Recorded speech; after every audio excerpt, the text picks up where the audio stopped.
All right, now turning to a more heartening story. For those of you who don't know, Israel is one of the leaders of the medical cannabis industry, and I got to take an inside look at how the stigma around marijuana is changing as more and more information comes out regarding its medical benefits. I sat down with Dana Bar-On. She has a genetic disease called CMT, where she literally couldn't walk, stand, get out of bed in the morning, nothing.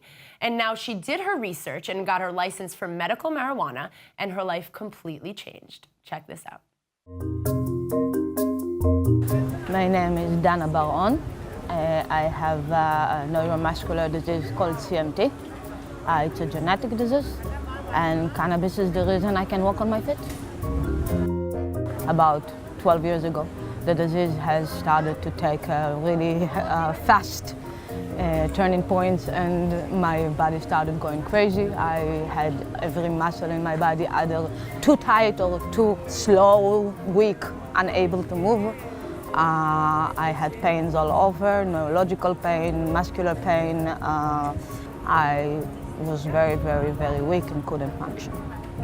For years, Dana tried all different kinds of medications to treat her shaking and pain, but most of them did irreparable damage to her body. And then, about 10 years ago, she decided to take a new approach to fighting her disease.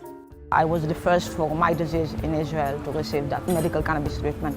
And it's the sole medication I take for my disease. I take no other medication for no symptom. Not for eating, not for sleeping, not for shaking, not for pain, nothing. I'm walking. That's something that nobody has expected back then.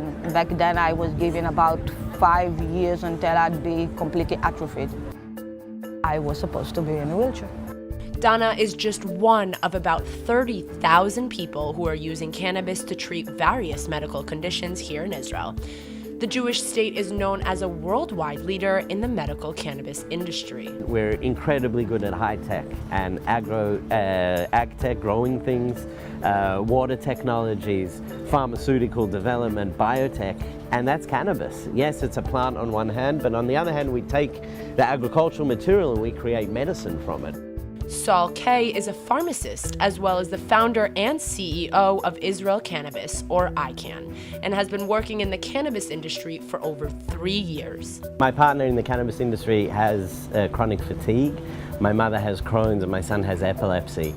And none of the medications that were available in the common market were helping. And we found cannabis 3 years ago and everything changed, everything. Yeah. Medical cannabis, proven to be an incredibly safe medication, safer than tobacco, safer than caffeine, safer than alcohol, and yet stigmatized that to a point where you cannot get it. Well, that's all beginning to change because of Israel's leading clinical research on medical marijuana. Unlike in other countries, lax government regulations make Israel the perfect ground for research, and people want more information. Mothers have been an incredible driver, the ones that are pushing to get access for their children who are often really, really sick. So it's really hard from a regulator point of view to say no to sick children. So that broadens the awareness, and people start to become a little more accepting of cannabis as a medicine. Even Israel's Hadassah Hospital in Jerusalem has taken things to the next step by starting a study for children with autism based around the proven benefits of medical cannabis. That's a huge mind shift to saying this was illegal, contraband, no medical benefit, to saying we're actually going to give it to kids because it's working better than anything else out there is phenomenal. Now, people around the world are turning to Israel for its quickly developing medical cannabis industry. We've got this Yiddish cop that everyone here wants to be an innovator, an entrepreneur, so we're now excited by this economy that's blowing up in America to $20 billion in 2 years' time. But just because there's a lot of leading research in Israel, it doesn't mean patients don't have problems getting a license for it. Saul points out that the main goal is to get more patient access and less bureaucratic interference. We go to a doctor, he writes a prescription, we go to the pharmacy, we pick it up. And then there's follow-on care. That doesn't really happen in cannabis.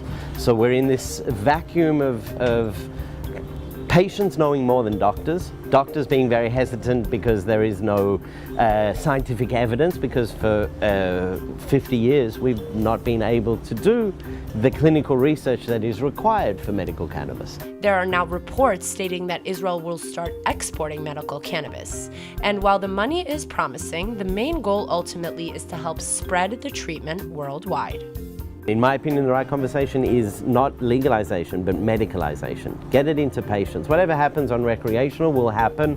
It's going to take more time. It takes a generation to lose some of these things that we hold on to tight. Look at the civil rights movement. It took 2 generations and we still have racism around. So there's going to be a lot of stigma around in 20, 30, 40 years. But right now we have an opportunity to help patients and no one argues.